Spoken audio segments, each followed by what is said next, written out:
report d'opérations de cancer, par exemple, la question que lui a posée Isabelle, elle était, mine de rien, c'est vrai qu'elle voulait un peu piquer le président et dire voilà, nous on galère à cause des non-vaccinés. Donc elle était un peu orientée, c'est vrai, question de l'infirmière.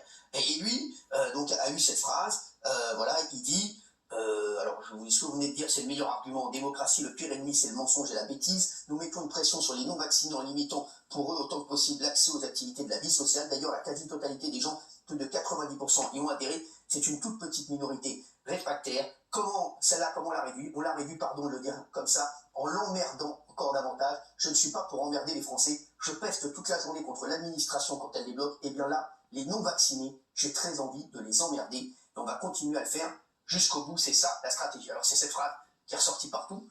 Quand vous avez publié l'interview, et quand vous avez envoyé cette interview au chef de l'État, est-ce que vous vous êtes dit, ça, il va me l'enlever ou pas du tout?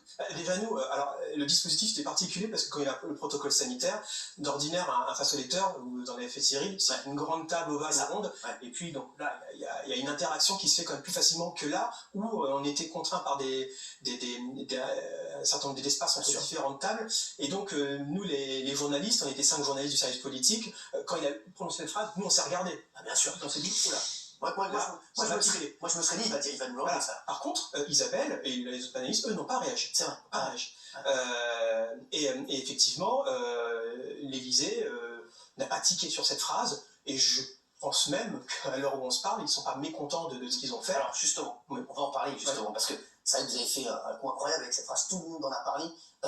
Est-ce que vous pensez que cette phrase, il l'avait préparée, Philippe Moreau-Chevrolet? Moi, je pense que oui, bien sûr.